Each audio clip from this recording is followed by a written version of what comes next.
तो आज हम लोग फोटो इलेक्ट्रिक इफेक्ट कल पढ़े थे, उस पर आज सवाल करेंगे। पहले हम एक बार वो इक्वेशन लिख दें आप लोग को। आइंस्टीन का इक्वेशन क्या था? E is equals to phi naught plus K E max. इसी इक्वेशन पे फोटो इलेक्ट्रिक इफेक्ट का सारा सवाल बन जाएगा आपसे, ठीक है। इसमें E क्या था?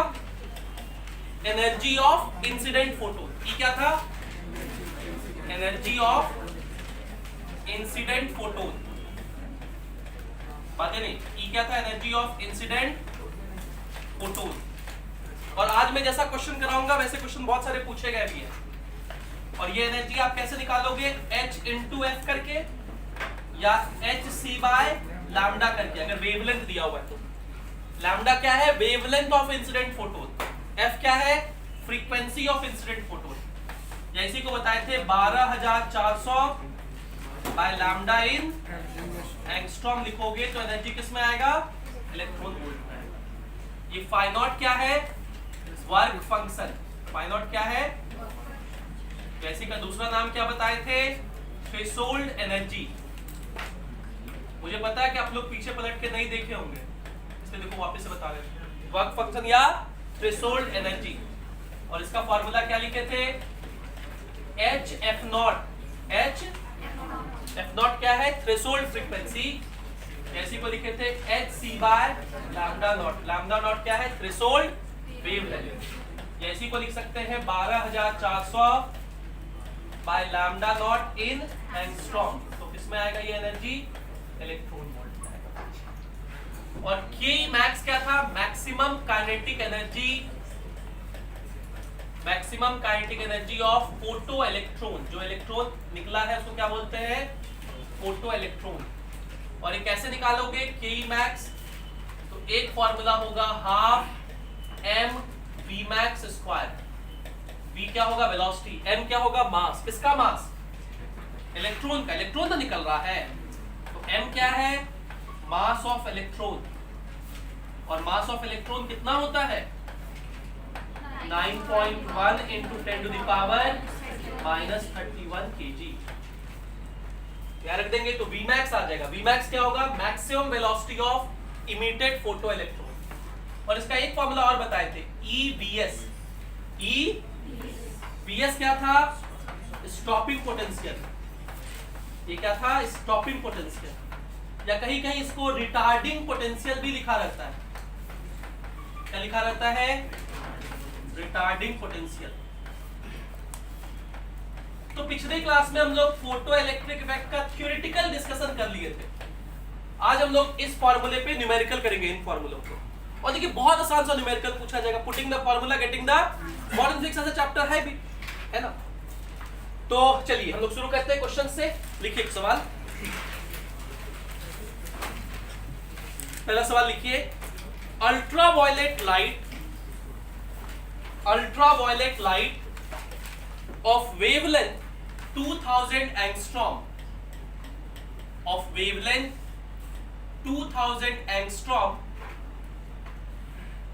causes photo emission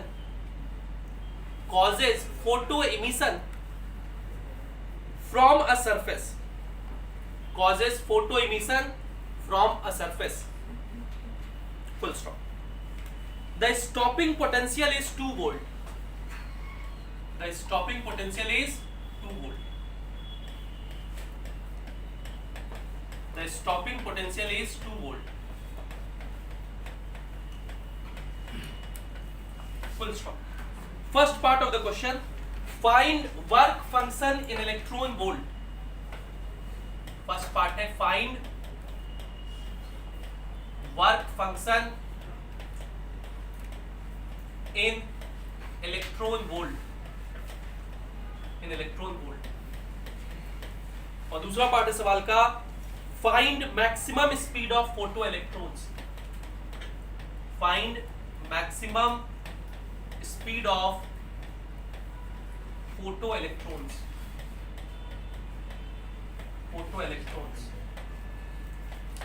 5 मिनट का समय है, ट्राई करिए आप लोग, फिर डिस्कस करेंगे।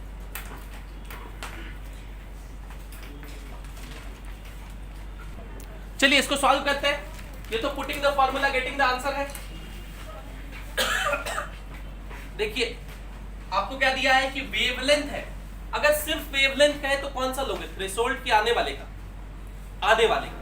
थ्रेशोल्ड वेवलेंथ अगर होगा तो दिया रहेगा, थ्रेशोल्ड वर्ड लिखा रहेगा। ये कौन सा वेवलेंथ है, आने वाले का। तो एनर्जी दिया हुआ हम लोग को E, जो कितना हो जाएगा hc बाय लैम्डा, या 12400 बाय लैम्डा इन एंगस्ट्रॉम। तो एंगस्ट्रॉम में ही दिया हुआ है, और तब एनर्जी किसमें कैलकुलेट होकर आता है, इलेक्ट्रॉन वोल्ट में। तो 12400 बाय 2000, तो 2 जीरो से 2 जीरो कटा, 2 से काटोगे तो 6.2 इलेक्ट्रॉन वोल्ट इनकमिंग एनर्जी। और आप जानते हैं E इज इक्वल्स टू क्या होता है, फाई नॉट प्लस के मैक्स होता है ना। तो इंसिडेंट एनर्जी हम लोग को पता है 6.2 इलेक्ट्रॉन वोल्ट, फाई नॉट तो हम लोग को चाहिए, और के मैक्स का फॉर्मूला होता है EVS, और VS दिया हुआ स्टॉपिंग पोटेंशियल 2। वोल्टेज 2 वोल्ट है, और 2 वोल्ट में E से मल्टीप्लाई करोगे तो क्या हो जाएगा, 2 electron volt, plus phi naught is equals to 6.2 electron volt. इसलिए हम लोग इलेक्ट्रॉन वोल्ट में कैलकुलेशन करते हैं। और देखिए ये VS सिर्फ वोल्टेज था, उसमें E मल्टीप्लाई होकर वो इलेक्ट्रॉन वोल्ट बन गया। ये 2 इधर से माइनस हो जाएगा, तो फाई नॉट कितना हो जाएगा, 4.2 इलेक्ट्रॉन वोल्ट। ये हो गया। फिर आपसे पूछा है maximum speed of photo electron, तो आप क्या फॉर्मूला लगाएंगे, आप फॉर्मूला लगाएंगे कि भाई देखिए काइनेटिक एनर्जी मैक्स जो होता है वो हाफ mv स्क्वायर के बराबर होता है, हाफ mv मैक्स स्क्वायर के बराबर। और काइनेटिक एनर्जी आपको पता है EVS से हो जाएगा हाफ मास ऑफ इलेक्ट्रॉन कितना, 9.1 into 10 to the power -31 into v max square. EVS तो v तो पता है 2, तो ये हो गया 2 इलेक्ट्रॉन वोल्ट, कितना हो गया, और 2 इलेक्ट्रॉन वोल्ट को जूल में कन्वर्ट करोगे 1.6 इंटू 10 टू द पावर -19। ये जो 2 है वो भी इधर मल्टीप्लाई में आ गया, और ये वाला इधर डिवाइड में आ गया, 9.1 into 10 to the power -31 is equals to v max square. तो स्क्वायर का इधर वैल्यू तो रूट हो गया। ठीक, अब देखिए ये जाहिर बात है कि मॉडर्न फिजिक्स में कैलकुलेशन बहुत लंबे लंबे दिखेंगे, लेकिन आप उसे बहुत आसानी से शॉर्ट में कर सकते हो स्मार्ट कैलकुलेशन से। पहले तो 10 का पावर को निपटा लो। देखो ये 10 का पावर -31 है, ये ऊपर जाएगा तो +31 होगा, यहाँ तो -19 + 31 कितना हो गया, 12, और 10 का पावर 12 का रूट 10 का पावर 6, वो तो गए काम से। ये 2 2 जा 4, उसका रूट कितना हो गया, 2 है ना। नीचे जो 9 है उसका रूट हो गया 3, और 1.6 का, तो 1.6 का पॉइंट उड़ा दो तो 16/10 होगा ना, 16/16 का हो गया 4, और नीचे 10 का रूट 3 पाई के बराबर होता है। ठीक है, अब देखो एक काम और आप आसानी से कर सकते हो, पाई इंटू 3 लगभग 10 होगा, 10 से थोड़ा कम होगा, तो ये 1 कट जाएगा तो 5 ही बचेगा, तो 8 इंटू 10 का पावर 5 इसके आसपास आंसर होगा। थोड़ा इससे ज्यादा होगा क्योंकि ये 10 नहीं था, 10 से थोड़ा कम था, तो 8.12 के आसपास होगा। क्या आंसर है देखो, 8.4 इंटू 10 का पावर 5। तो आप हिट एंड ट्रायल से किए हैं, मतलब थोड़ा स्मार्ट किए हैं, लेकिन फिर भी इतना स्मार्ट नहीं कि कुछ भी कर दिए हैं, है ना। स्मार्ट का मतलब स्मार्ट है, बेवकूफी नहीं है। तो ऐसा कैलकुलेशन करके आप आसानी से आंसर तक पहुंचेंगे, एग्जैक्ट पहुंचेंगे। लेकिन अगर ये क्वेश्चन किस में आ जाए, इंटीजर टाइप में, फिर थोड़ा अच्छे से करना है कैलकुलेशन, फिर थोड़ा रूट वगैरह अच्छे से निकालना है। चलिए अगला सवाल लिखिए, अगला सवाल लिखिए, if the wavelength of incident radiation, if the wavelength of incident radiation, if the wavelength of incident radiation is increased from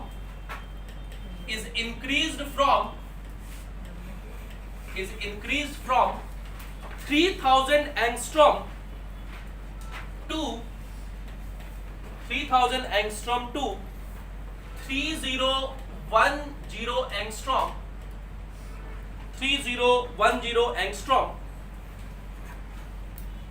then find corresponding change in stopping potential. Then find corresponding change in stopping potential.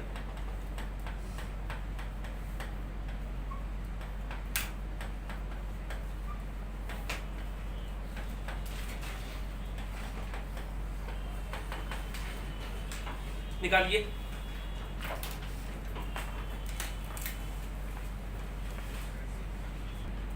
देखिए इसको solve करिए। पहले wavelength कितना था 3000 angstrom, तो पहले कितना energy होगा निकाल लेंगे, E1 कह रहे हैं उसको। एनर्जी कितना होगा 12400 बाय लैम्डा इन एंगस्ट्रॉम, तो 3000,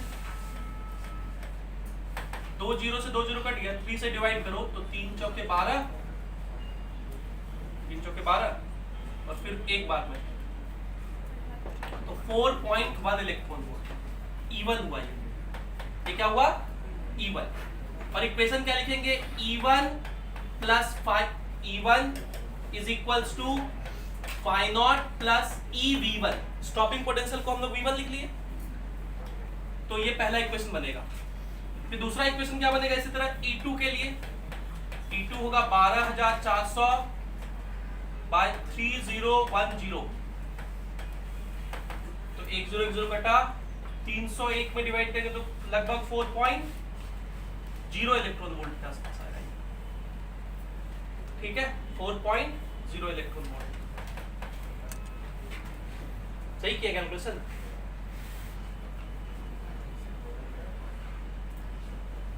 यहां पे कितना थोड़ा एग्जैक्ट करना पड़ेगा क्योंकि बहुत कम का फर्क है, इसमें बहुत कम का फर्क है, एग्जैक्ट करना पड़ेगा। 3 से करोगे 3 चौके 12, 3 एक कम 3, 4.13 कर लो इसको, और इसमें कितना होगा 4.10,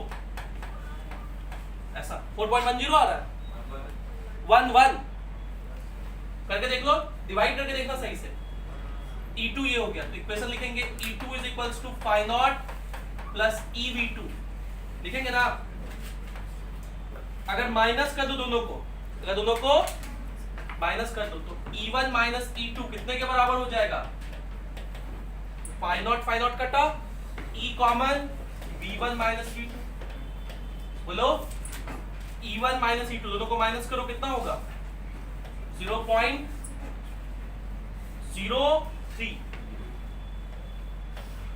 गलत किए हम लोग कैलकुलेशन, इसमें हम लोग कैलकुलेशन गलत किए हैं।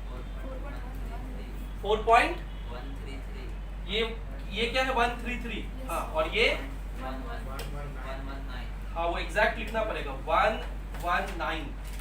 अब माइनस करो क्योंकि बहुत कम का फर्क है ना, तो माइनस करोगे तो कितना होगा, 3 में से 9 गया 4, फिर यहाँ 2 में से 1 गया 1, और 1 में से 1 गया 0, 0.014। इतना electron volt is equals to E into V1 minus V2। तो E कटा is equal to change in stopping potential कितने के बराबर 0.014 वोल्ट। ठीक है, ये आंसर हो गया। बहुत कम का वैल्यू दिया, इतना कम का नहीं देता, जनरली थोड़ा यहाँ ज्यादा देगा ताकि आप कर सके। तो बुक में से क्वेश्चन निकाल रहे हैं। चलिए अगला सवाल लिखे। क्वेश्चन कैसे बन रहा है ये समझना है, खाली क्वेश्चन कैसे निकाल रहे हैं ये समझना है, वैल्यूज पे ज्यादा ध्यान नहीं देना है। हालांकि एग्जाम में तो वैल्यूज ही मायने रखेंगे। चलो अगला सवाल लिखो। When light of wavelength lambda, when light of wavelength lambda is incident, when light of wavelength lambda is incident on a metal surface, the stopping potential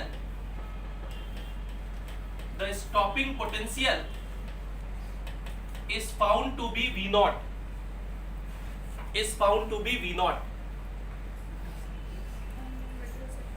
The stopping potential is found to be V naught. Full stop. When light of wavelength n lambda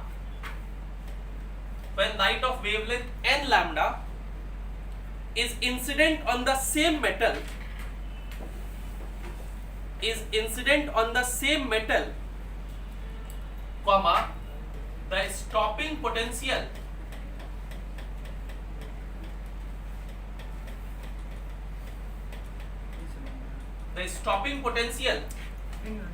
is found to be V naught by n plus 1. फिर से repeat करते हैं, शुरू से repeat कर रहे देखो. When light of wavelength lambda is incident on the metal surface, stopping potential is found to be V naught. Full stop. क्या तो क्लियर है सबको? When light of wavelength n lambda is incident on the same metal surface, comma, stopping potential is found to be V naught by n plus 1. Is found to be V naught by n plus 1. Calculate the threshold wavelength of the metal. Calculate the threshold wavelength of metal. Threshold wavelength निकालना है. लगाइए 5 minute का time है आपके पास.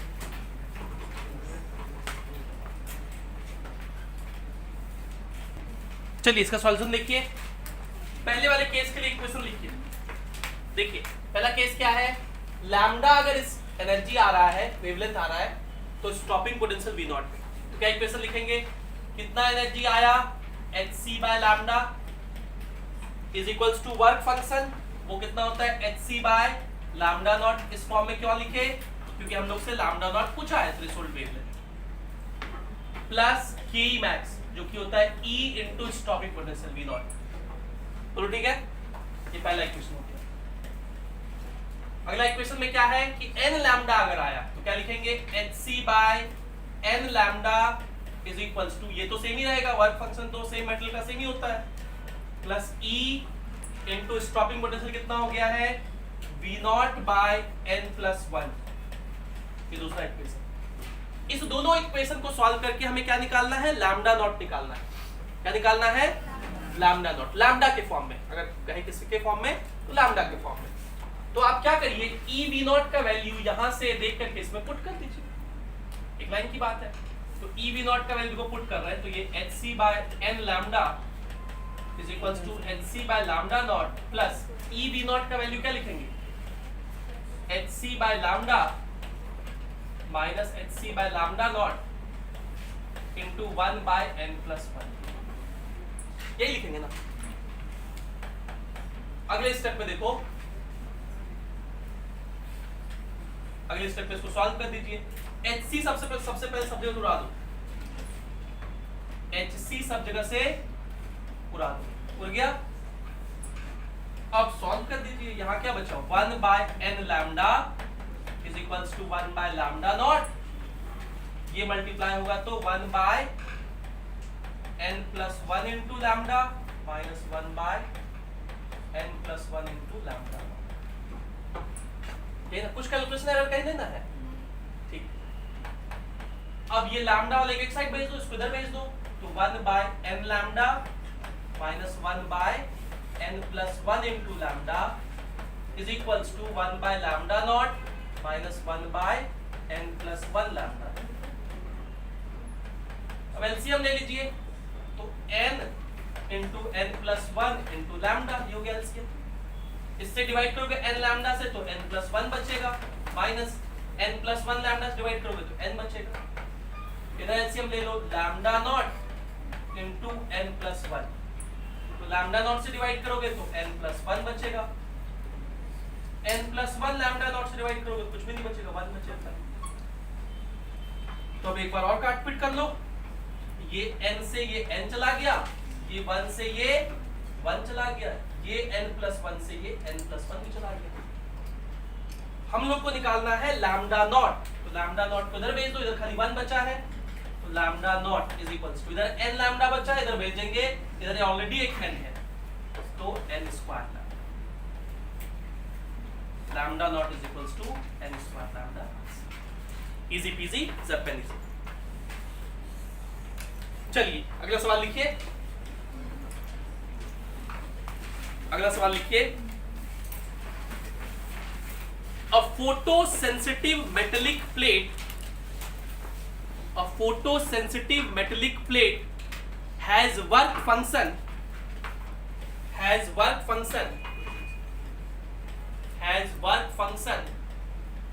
h nu naught. मैंने कहा था ना कि ये फ्रीक्वेंसी को न्यू से लिखता था इसमें, h nu naught, work function को आप फाई नॉट से लिख लो, is equals to h nu naught, full stop. If photons of energy 2h nu naught, photon जो आ रहा है उस फोटोन का एनर्जी कितना है 2h nu naught। If photons of energy 2h nu naught falls on this surface, comma, the electrons come out with a maximum velocity of 4 into 10 to the power 6 meter per second. 4 into 10 to the power 6 meter per second. Full stop. When the photon energy is increased to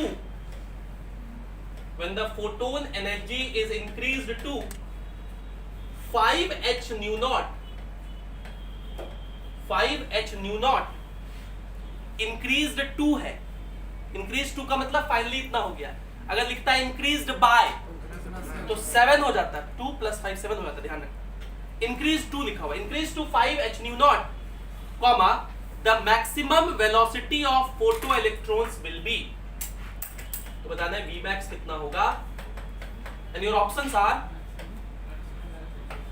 maximum velocity of photoelectrons will be, and your options are option A 2 into 10 to the power 6 meter per second, option B 2 into 10 to the power 7 meter per second, option C 8 into 10 to the power 7 meter per second, option D 8 into 10 to the power 6 meter per second. वाह, very good. देखिए बाकी लोग भी try करिए जल्दी से।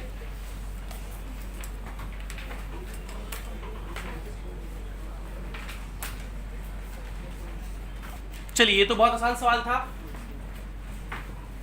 देखिए अगर पहले केस के लिए आप इक्वेशन लिखेंगे तो क्या लिखेंगे, कितना एनर्जी आया 2h nu naught, उसमें से वर्क फंक्शन में कितना चला गया h nu naught is equals to half m Vmax square, मतलब इसका स्क्वायर, तो 4 का स्क्वायर 16 और ये हो गया 10 का पावर 12। इसको इधर भेज दीजिए, तो h nu naught का वैल्यू मिल गया आपको हाफ m इंटू 16 इंटू 10 का पावर 12। ये इक्वेशन हो गया। अब चलिए यही चीज यहां लिखिए, कितना एनर्जी आ रहा है 5h nu naught, तो इंसिडेंट एनर्जी हो गया 5h nu naught is equals to work function हो गया h nu naught और half m Vmax square, kinetic energy. हम लोग को ये Vmax पूछा गया है, इस h nu naught को इधर भेज देंगे तो 5h nu naught minus h nu naught कितना हो जाएगा 4h nu naught, मतलब 4 और h nu naught तो पता है हम लोग को half into m into 16 into 10 का power 12 is equals to half m Vmax square. तो हाफ m से हाफ m कटा और इधर का स्क्वायर इधर भेज दो तो रूट हो जाएगा, तो Vmax इज इक्वल्स टू 4 का रूट 2, 16 का रूट 4 और 10 का पावर 12 का रूट 10 का पावर 6, तो 2 into 4 हो गया 8 into 10 का पावर 6 मीटर पर second. Option D is the right answer. ठीक है, तो ये थे फोटो इलेक्ट्रिक इक्वेशन के कुछ सवाल, ताकि आप फोटो इलेक्ट्रिक इफेक्ट का चीजें आप देख सकें। दूसरा पार्ट जो हमारे मॉडल फिजिक्स का है, उसका नाम है एटॉमिक स्ट्रक्चर। दूसरा पार्ट क्या है, एटॉमिक स्ट्रक्चर।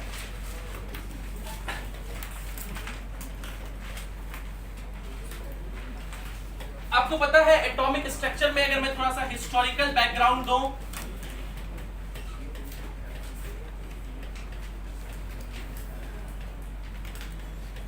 अगर मैं एटॉमिक स्ट्रक्चर में आपसे हिस्टोरिकल बैकग्राउंड पूछूं तो इसके ऊपर बहुत सारे एक्सपेरिमेंट हुए थे, जिसमें से आपने एक फैराडे का एक्सपेरिमेंट सुना होगा, फैराडेज एक्सपेरिमेंट, इसको CRDT कहते हैं। टेलीविजन का पिक्चर ट्यूब जो होता है इसी पर बेस्ड होता है, CRDT पर, और इसे आप कॉमनली बोलते हो cathode ray discharge tube experiment, cathode ray discharge tube experiment, है ना। कैथोड रेस किसको बोलते हैं? इलेक्ट्रॉन को ही रेस को क्या बोलते हैं? Cathode rays. तो कैथोड रेस क्या है? रे ऑफ इलेक्ट्रॉन, इलेक्ट्रॉन से बना हुआ रे को कैथोड रे कहते हैं। अच्छा, इससे पहले भी आपको पता होगा डाल्टन की थ्योरी थी, वो सब का चर्चा नहीं कर रहे। शुरुआत डाल्टन की थ्योरी से होती है कि एटम्स जो होते हैं वो इनडिविजिबल होते हैं, उसको फिर फर्दर डिवाइड नहीं किया जा सकता। बाद में पता चला कि नहीं, ऐसा नहीं है, उसको डिवाइड किया जा सकता है। वही हम लोग बैकग्राउंड पढ़ रहे हैं। इलेक्ट्रॉन की बारे में यहाँ चर्चा शुरू हुई। पहले उसका नाम कैथोड रे कहा गया इलेक्ट्रॉन का। बाद में जे थॉमसन ने अपने एक्सपेरिमेंट में क्या कैलकुलेट किया? m/e का वैल्यू कैलकुलेट किया। क्या कैलकुलेट किया? m/e का वैल्यू, मास बाय चार्ज या चार्ज बाय मास, दोनों में से कोई एक भी बोलिए। तो चार्ज और मास के बीच का रेशियो कैलकुलेट कर लिया। किसने? J Thomson. उसके बाद मिलीकांस एक्सपेरिमेंट होता है ऑयल ड्रॉप का, मिलीकांस ऑयल ड्रॉप एक्सपेरिमेंट। और मिलीकान अपने एक्सपेरिमेंट के हेल्प से charge on electron, charge on electron जो कि E है, एंड इस E का वैल्यू यहां पुट करके मास ऑफ इलेक्ट्रॉन को कैलकुलेट कर लिया। Mass of electron calculated. और ये दोनों हम लोग जानते हैं कि चार्ज इलेक्ट्रॉन कितना होता है और मास ऑफ इलेक्ट्रॉन कितना होता है। उसको बोलते हैं मिलीकांस ऑयल ड्रॉप एक्सपेरिमेंट। इसके बाद आपको पता होगा कि थॉमसन का एटॉमिक मॉडल आता है, और थॉमसन्स मॉडल क्या कहता है? इसको हम लोग वाटरमेलन मॉडल या प्लम पुडिंग मॉडल भी कहते हैं। प्लम पुडिंग मॉडल, इसका दूसरा नाम क्या था? Watermelon model. देखिए केमिस्ट्री जो क्लास 11th का है ना, सेम चीज है ये, वाटरमेलन मॉडल। और इसमें क्या था कि जो एटम है वो एक पॉजिटिवली चार्ज स्फीयर है। एटम क्या है? एक पॉजिटिवली चार्ज स्फीयर है। एटम एक पॉजिटिवली चार्ज स्फीयर है। Atom is positively charge sphere.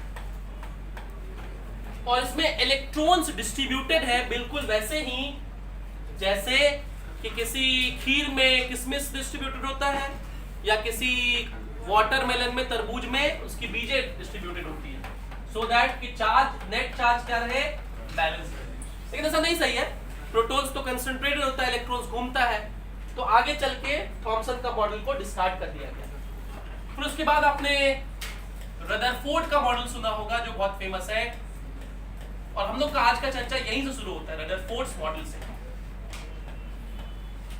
Rutherford के मॉडल से बोर के मॉडल तक का सफर ये हमें तय करना है एटॉमिक स्ट्रक्चर में। तो रदरफोर्ड ने ये कहा, रदरफोर्ड ने आपको पता है कि न्यूक्लियस की डिस्कवरी की थी। उन्होंने अल्फा रे स्कैटरिंग एक्सपेरिमेंट किया था। अल्फा रे किसको बोलते हैं? He2+, डबली चार्ज्ड हीलियम न्यूक्लियस। इसका नाम क्या है? डबली चार्ज्ड हीलियम न्यूक्लियस। हीलियम जब अपना दोनों इलेक्ट्रॉन दे देता है तो उसको बोलते हैं अल्फा रे। आगे पढ़ेंगे हम लोग इसके बारे में। तो अल्फा रे स्कैटरिंग एक्सपेरिमेंट किया। स्कैटरिंग एक्सपेरिमेंट किससे किया? गोल्ड फॉइल से, थ्रू गोल्ड फॉइल। और गोल्ड का ही फॉइल क्यों लिया? क्योंकि गोल्ड जो होता है हाईली मेलिएबल होता है। गोल्ड इज हाईली मेलिएबल, और हाईली मेलिएबल का मतलब उसका थिन सीट बना सकते हैं, it's thin sheet can be formed, it's thin sheet can be formed, इसका थिन सीट आप बना सकते हैं। तो गोल्ड पे उन्होंने एक्सपेरिमेंट किया और इसके थ्रू उसका क्या डिस्कवरी हुआ, डिस्कवरी ऑफ न्यूक्लियस। और by the time James Chadwick ने और ई गोल्डस्टीन ने कैनाल रेस का डिस्कवरी किया। ई गोल्डस्टीन ने किसका डिस्कवरी किया, कैनाल रेस का, जो कि किसका रेस होता है, प्रोटॉन का रेस। प्रोटॉन का रेस क्या कहलाता है, कैनाल रेस कहलाता है। तो यहां से प्रोटॉन का डिस्कवरी हो गया, पॉजिटिवली चार्ज है। और जेम्स चैडविक ने बेरिलियम के न्यूक्लियस को बम्बार्ड करके, किसके न्यूक्लियस को बम्बार्ड करके, बेरिलियम के न्यूक्लियस को बम्बार्ड करके न्यूट्रॉन का डिस्कवरी कर दिया, जो कि न्यूट्रल पार्टिकल्स होते हैं। ठीक, रदरफोर्ड ने अपने मॉडल में कहा कि देखिए जो एटम है उसका मैक्सिमम मास, जो एटम है उसका मैक्सिमम मास एक छोटे से स्मॉल वॉल्यूम में कंसंट्रेटेड होता है। जेम्स जे थॉमसन ने कहा था कि यूनिफॉर्मली डिस्ट्रीब्यूटेड होता है पूरा मास, जबकि ऐसा नहीं है। एटम इतना बड़ा है लेकिन उसका मास बहुत छोटे से वॉल्यूम में डिस्ट्रीब्यूटेड है, जिसे हम लोग न्यूक्लियस कहते हैं, और जो कि पॉजिटिवली चार्ज है। जो कैसा चार्ज है, क्योंकि इसके अंदर प्रोटॉन और न्यूट्रॉन रहता है। कौन रहता है, प्रोटॉन और न्यूट्रॉन। और ये जो न्यूक्लियस है इसका साइज एटम के साइज के कंपैरिजन में बहुत छोटा होता है, बहुत। रदरफोर्ड के बुक में लिखा मिलता है, ये एनसीईआरटी केमिस्ट्री के एनसीईआरटी में लिखा हुआ भी है, कि अगर आप न्यूक्लियस को एक टेनिस का बॉल समझें, अगर आप न्यूक्लियस को एक टेनिस का बॉल समझेंगे तो एटम का साइज 5 किलोमीटर के रेडियस बड़ा होगा, इतना ज्यादा टाइम्स बड़ा होगा किसका, एटम का साइज। और ये हम लोग अब जानते भी हैं, एटम का जो साइज होता है वो एंगस्ट्रॉम रेंज में होता है। आज हम लोग कैलकुलेट करके निकालेंगे, 10⁻⁻10 एंगस्ट्रॉम होता है एटम का रेडियस।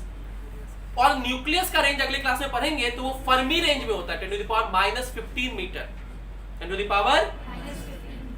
10⁻⁻15 मीटर, इस रेंज में होता है। इतना फर्क है, 10⁵ मीटर का फर्क है, मतलब 100 किलोमीटर टाइम्स का फर्क है रेडियस में, इतना ज्यादा फर्क है। बहुत कॉम्पैक्ट सा स्पेस होता है। और ये इलेक्ट्रॉन इसके अराउंड घूमता है, चक्कर लगाता है, इलेक्ट्रॉन इसके अराउंड घूमता है, चक्कर लगाता है। ये किसकी थ्योरी थी, रदरफोर्ड। लेकिन रदरफोर्ड की थ्योरी में एक ड्रॉबैक पाया गया, और ड्रॉबैक ये पाया गया कि James Clark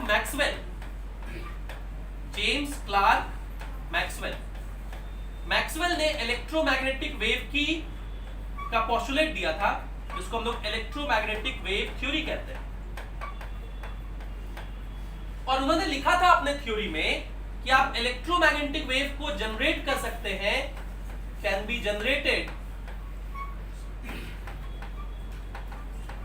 bye accelerating charges. कैसे जनरेट किया जा सकता है, एक्सेलरेटिंग चार्जेस के मदद से आप इलेक्ट्रोमैग्नेटिक वेव जनरेट कर सकते हैं।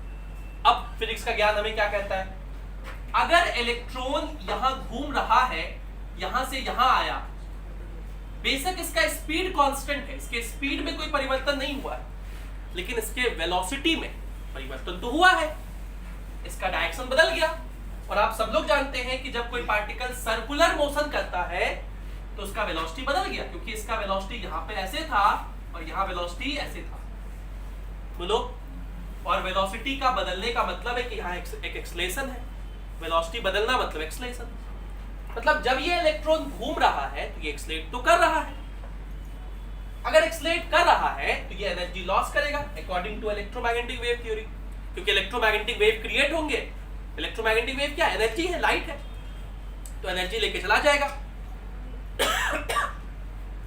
तो ये जो इलेक्ट्रॉन है इसका एनर्जी घटेगा, एनर्जी घटने का मतलब इसका काइनेटिक एनर्जी घटेगा, इसका वेलोसिटी घटेगा, और धीरे धीरे धीरे धीरे ये इस तरह से हेलिकल शेप में होकर के कोलाइड कर जाएंगे। और बहुत कम सेकंड लेगा, within some microsecond, nanosecond ये कोलाइड कर जाएगा। और अगर ऐसा होगा तो ये एटम तो स्टेबल नहीं है। ये इस थ्योरी का ड्रॉबैक था। रदरफोर्ड से पूछा गया कि क्यों ऐसा नहीं होता है, रदरफोर्ड नहीं बता पाए, और इसे हम लोग रदरफोर्ड के थ्योरी का ड्रॉबैक कहते हैं। अब आइए बोर्स की थ्योरी पे। जो हमारे क्वेश्चंस पूछे जाएंगे वो बोर्स के थ्योरी से ही पूछा जाएगा। और बोर की थ्योरी ने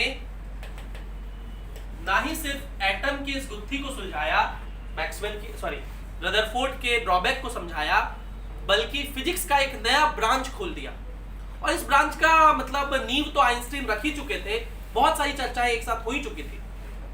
और क्या कहा बोर ने, उन बातों को हम लोग समझते हैं। बोर ने कहा कि देखिए ये न्यूक्लियस है, इसमें पॉजिटिव चार्ज है। अगर मैं चार्ज को लिखूं तो Ze लिख सकते हैं। चार्ज को आप क्या लिख सकते हैं? Z क्या है? Atomic number. Z क्या है? और आपको पता है एटॉमिक नंबर क्या होता है? Number of protons. Atomic number क्या होता है? तो अगर इसका एटॉमिक नंबर 1 है तो 1 प्रोटॉन होगा, एटॉमिक नंबर 2 है तो 3 है तो 3, Z है तो Ze प्रोटॉन होगा, तो Ze चार्ज होगा। बोर की थ्योरी जो है वो हाइड्रोजन लाइक एटम के लिए, किसके लिए है? Hydrogen like atom. और हाइड्रोजन लाइक एटम किसको बोलते हैं? ये पहला ड्रॉबैक भी है बोर्स की थ्योरी का कि ये सिर्फ किसके लिए है? हाइड्रोजन लाइक एटम के लिए। और हाइड्रोजन लाइक एटम का मतलब जिसके पास सिंगल इलेक्ट्रॉन, सिंगल इलेक्ट्रॉन। तो सिंगल इलेक्ट्रॉन किसके किसके पास होता है? हाइड्रोजन के पास। हीलियम अगर अपना 1 इलेक्ट्रॉन दे दे तो उसके पास, लिथियम अगर अपना 2 इलेक्ट्रॉन दे दे तो उसके पास, और अगर बेरिलियम अपना 3 इलेक्ट्रॉन दे दे तो उसके पास। तो आप जानते हैं हाइड्रोजन का तो एटॉमिक नंबर 1 होता है, हीलियम का 2 होता है, लिथियम का 3 होता है, बेरिलियम का 4 होता है। ठीक है, तो हम लोग जो भी इक्वेशंस लिखेंगे उसमें Z का वैल्यू, आप अगर हाइड्रोजन होगा तो 1 पुट कर दीजिएगा, हीलियम के लिए बात करेगा तो 2, लिथियम के लिए 3, बेरिलियम के लिए 4, ताकि हम लोग Z के फॉर्म में कैलकुलेशन करेंगे। तो बोर ने ये कहा कि इलेक्ट्रॉन्स जो है r रेडियस पर अगर ये घूम रहा है, इसमें r रेडियस पर, तो ये भरसक एक्सेलरेट कर रहा है, ये एक्सेलरेट कर रहा है, लेकिन ये कोई भी रेडियस पे नहीं घूम सकता है। ये कुछ ऐसे रेडियसेस में घूमता है जिस रेडियस में घूमते वक्त, जिस ऑर्बिट में घूमते वक्त ये ना ही एनर्जी को लॉस करता है ना ही एनर्जी को गेन करता है। इसको लाइसेंस है, ना ही ये एनर्जी लॉस करे, ना ही ये इलेक्ट्रोमैग्नेटिक वेव प्रोड्यूस करेगा, ना ही वो उसको एक्सेप्ट करेगा। तो सब चिल्लाने लगे, भाई ऐसा कहे, मैक्सवेल की थ्योरी तो कहती है कि कोई भी चार्ज एक्सेलरेट करे इलेक्ट्रोमैग्नेटिक वेव क्रिएट होगा, तो ये भी तो एक्सेलरेट कर रहा है, कोई भी ऑर्बिट में करेगा तो एक्सेलरेट, ठीक है, तो कहां क्यों नहीं एक्सेलरेट, क्यों नहीं इलेक्ट्रोमैग्नेटिक वेव क्रिएट करेगा? तो बोर ने ये कहा कि देखिए मैक्सवेल की जो थ्योरी है वो एक क्लासिकल मैकेनिक्स की थ्योरी, और मैकेनिक्स की बहुत सारी थ्योरीज एटॉमिक और न्यूक्लियर लेवल पे आकर के फेल कर जाती है, क्योंकि ये बहुत ही माइक्रोस्कोपिक चीज है, बहुत ही छोटे लेवल की बात है। और यहां पर क्लासिकल मैकेनिक्स का सारा थ्योरीज काम नहीं करता है, मैक्सवेल की थ्योरी यहां काम नहीं करती है इन ऑर्बिट्स में, इसीलिए ये इलेक्ट्रॉन्स एनर्जी को रेडिएट नहीं करते। समझ गए मेरी बात? क्यों नहीं रेडिएट करते? तो आप पीछे वाला चीज लिखेंगे कि यहां से सीधा शुरू करेंगे लिखना? पीछे वाला से थ्योरी था, लिखेंगे यहीं से लिखो। अच्छा क्या लिखोगे? जल्दी से लिखो। चलो कहां से लिखना? यहां से? इससे पहले ये तो हो गया था क्वेश्चन था, यहां से लिखो, जल्दी से लिखो।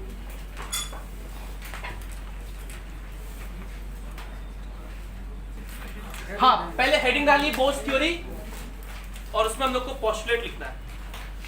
बोर्स थ्योरी में एक बात लिख लीजिएगा, फॉर हाइड्रोजन लाइक स्पीसीज लिखा आता है कहीं कहीं, या एटम आप कह सकते हैं, स्पीसीज या एटम। और हाइड्रोजन लाइक आइटम मतलब सिंगल इलेक्ट्रॉन वाले, जिसको ये है जो।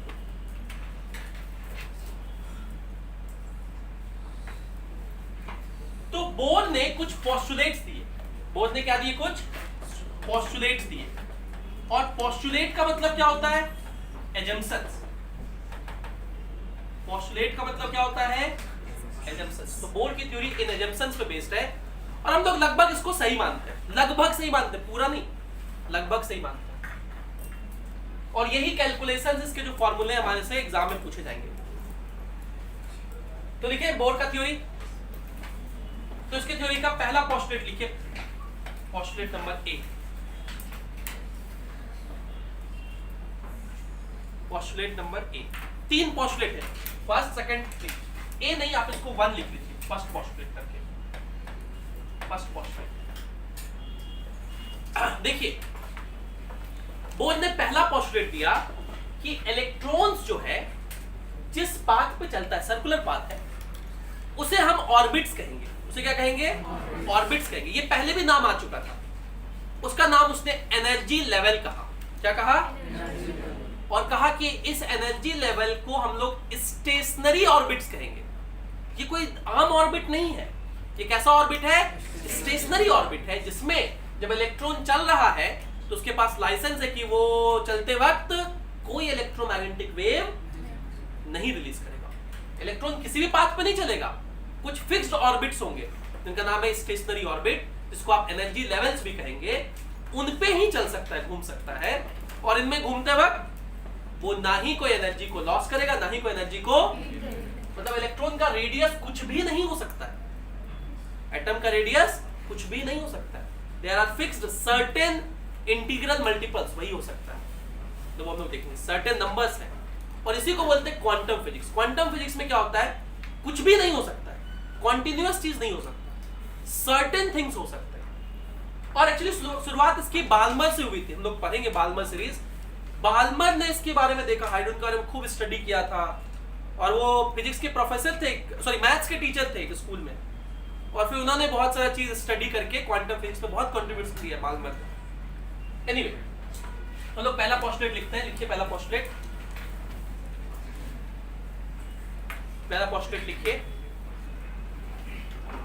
electrons revolve around nucleus. Electrons revolve around nucleus in certain fixed orbits, certain fixed orbits called stationary orbit or energy levels, called stationary orbit or energy levels, called stationary orbits or energy levels.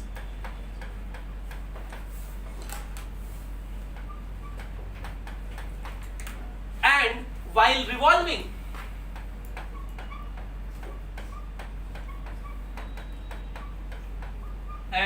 revolving in these orbits, comma, the electrons neither gain or loss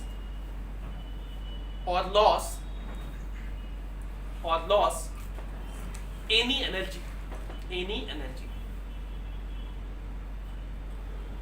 ठीक है, और इन orbits में क्यों नहीं loss करता है, इसलिए नहीं लॉस करता है क्योंकि मैक्सवेल का थ्योरी यहां एप्लीकेबल नहीं होता है।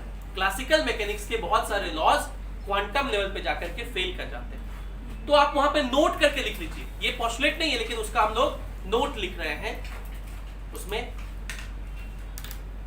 देखिए, this happens because the classical electromagnetic theory of Maxwell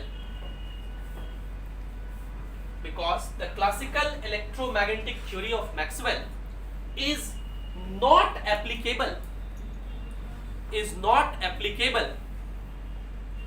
at quantum level,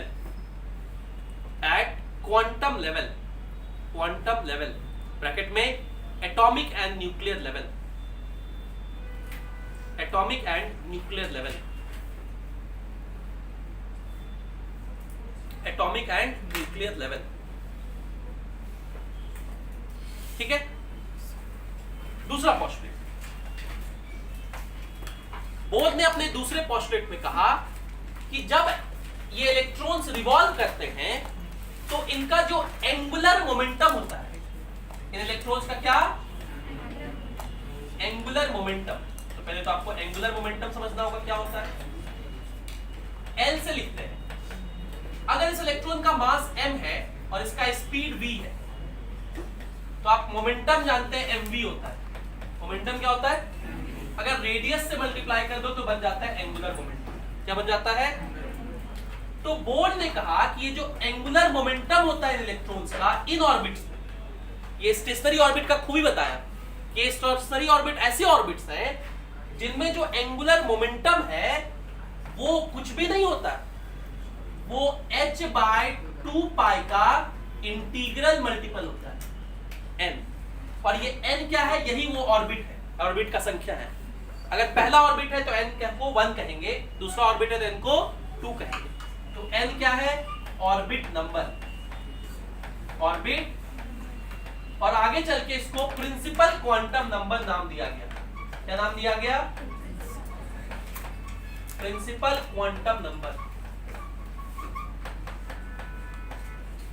और इसकी वैल्यू 1 2 3 एंड सो ऑन हो सकती है, 1 2 3 4 and so on.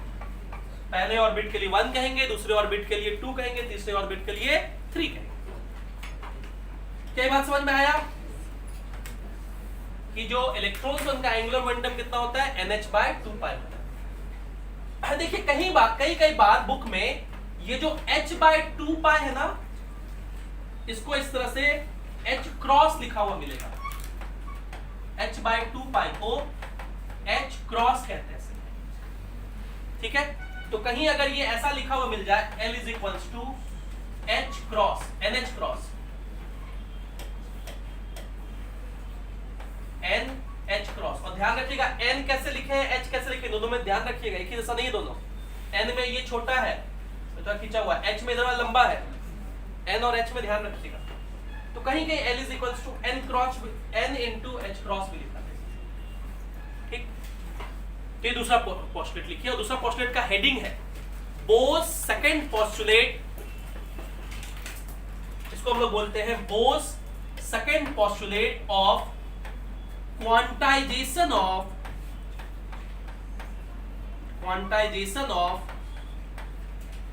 angular momentum, Bohr's second postulate of quantization of angular momentum, Bohr's second postulate of quantization of angular momentum। तो क्या कहता है कि देखिए उसमें नीचे, the angular momentum of electrons, the angular momentum of electrons revolving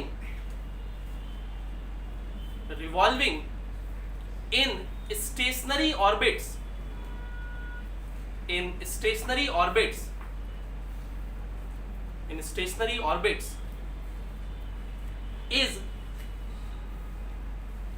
is integral multiple of h/2π, is integral multiple of h/2π। और h क्या है, प्लैंक्स कांस्टेंट, प्लैंक्स कांस्टेंट जिसकी वैल्यू होती है 6.6 × 10⁻⁻34 जूल सेकंड, h/2π। और यहां से एक बात और दिखता है, देखो एंगुलर मोमेंटम और h, n तो नंबर है, 2π भी नंबर है। एंगुलर मोमेंटम का यूनिट और प्लैंक्स कांस्टेंट का यूनिट सेम ही होता है, जूल सेकंड। तो हो सकता है ये यूनिट एंड डायमेंशन में एक सवाल पूछ दे कि एक बार पूछा है आईआईटी ने, which of the following has same dimension. उसमें एक ऑप्शन था angular momentum and Planck's constant, same he dimension होता है, इस फॉर्मूले से आया था, ठीक है। ये पोस्टुलेट लिख लीजिए, इक्वेशन लिख लीजिए, उसके नीचे पोस्टुलेट के नीचे ये इक्वेशन लिख लीजिए, L = mvr या nh/2π।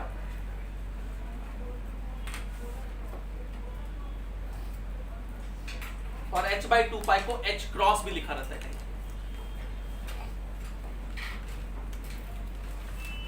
आज नहीं हो पाएगा। बाकी एक पोस्टलेट का लिख के छोड़ देता था, 3 पोस्टलेट बोर्ड के याद रखने आपको। इन तीनों पोस्टलेट पे हम लोग काम करेंगे अगले क्लास में। तब एक क्लास लगेगा, एटॉमिक थ्योरी में खत्म हो जाएगा।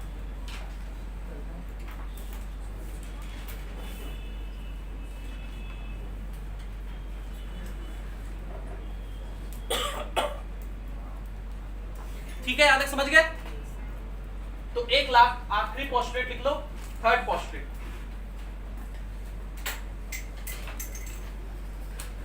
थर्ड पोस्टलेट क्या है देखो समझो। अगर ये इलेक्ट्रॉन है और इसका ये एक ऑर्बिट है, इस तरह अगर हम लोग दूसरा ऑर्बिट समझे, ये मान लीजिए दूसरा ऑर्बिट है, ये तीसरा ऑर्बिट है, तो ये ऑर्बिट्स कोई रैंडम ऑर्बिट तो है नहीं। इस ऑर्बिट का एक गिवन एनर्जी है E1, इस ऑर्बिट का एनर्जी है E2, इस ऑर्बिट का एनर्जी है E3। ठीक, और जैसे जैसे हम लोग दूर जाएंगे एनर्जी बढ़ेगा, एनर्जी ऑफ ऑर्बिट इंक्रीजेस। क्यों बढ़ेगा आगे हम लोग पढ़ेंगे, इंक्रीजेस। तो मान लीजिए इलेक्ट्रॉन यहां है पहले, और अगर ये इलेक्ट्रॉन जंप करके इस वाले ऑर्बिट में आ जाए तो इसका एनर्जी बढ़ गया कि घट गया? बढ़ गया। तो ये जंपिंग होने पर एनर्जी बढ़ता है, तो एनर्जी कहां से बढ़ेगा? कहीं से तो एनर्जी आना चाहिए। तो ये जंपिंग तभी होगा जब इस पर इलेक्ट्रोमैग्नेटिक वेव आए, मतलब लाइट आए, फोटोन आए, फोटोन आए या इलेक्ट्रोमैग्नेटिक वेव आए। तो जब इसको एनर्जी दोगे इलेक्ट्रॉन को, तो ये इलेक्ट्रॉन लोअर एनर्जी लेवल, इसको बोलते हैं lower energy level, lower energy level से कहां चला जाएगा? हायर एनर्जी लेवल, इसको बोलते हैं लोअर एनर्जी लेवल। और इसको क्या बोलते हैं इधर वाले को? Higher energy level. तो इधर से जंप कर जाएगा। और उल्टा अगर इलेक्ट्रॉन यहां है और यहां से इस पे जंप किया, यहां से इस पे जंप किया, तो इसके पास एनर्जी ज्यादा था, अब एनर्जी कम हो गया, तो एनर्जी लॉस कर दिया। क्या कर दिया? एनर्जी लॉस कर दिया।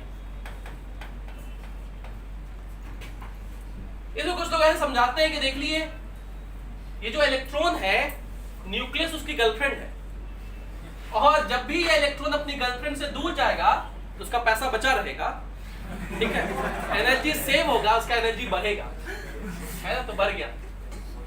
और जब इसको गर्लफ्रेंड के नजदीक जाना होगा तो तब तक इसको खर्चा करना पड़ेगा, तो एनर्जी इसका क्या होगा? लॉस होगा इलेक्ट्रोमैग्नेटिक वेव के फॉर्म में। अब फिर नहीं जा पाएगा, इधर से वहां नहीं जा पाएगा, इसी में घूमेगा। लिखो, इसलिए तो पूरा सेटिंग नहीं हो रहा है। लिखो, लिखिए,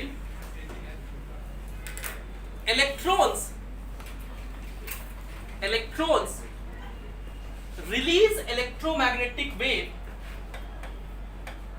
Electrons release electromagnetic wave if they jump from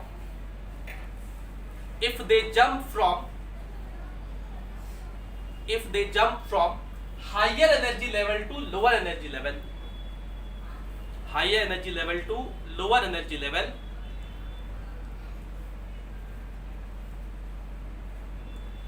higher energy level to lower energy level, whereas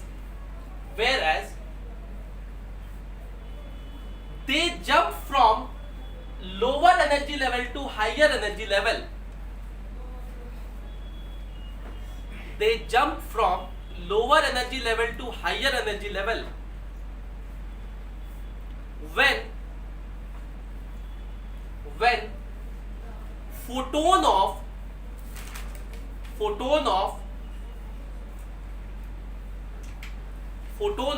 certain fixed energies, when photon of certain fixed energies strike them,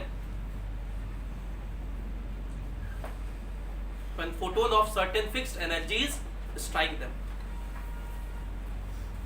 ठीक है, तो जब फोटोन मिलेगा तो ये लोअर से हायर में चला जाएगा, एनर्जी मिल गया। और हायर से लोअर में कब आएगा? जब ये एनर्जी लॉस करेगा। ये डायग्राम उसमें आप बना लीजिए। और इन्हीं 3 पोस्टुलेट पर बोर के इक्वेशंस है, उन इक्वेशंस का चर्चा हम लोग करेंगे। और ये जो सेकंड पोस्टुलेट है इसका डी ब्रॉगली के एक्सप्लेनेशन से भी मेथड है, तो वो भी हम लोग सॉल्व करेंगे। ठीक है, चलिए आज के लिए इतना ही, बाय बाय, टेक केयर।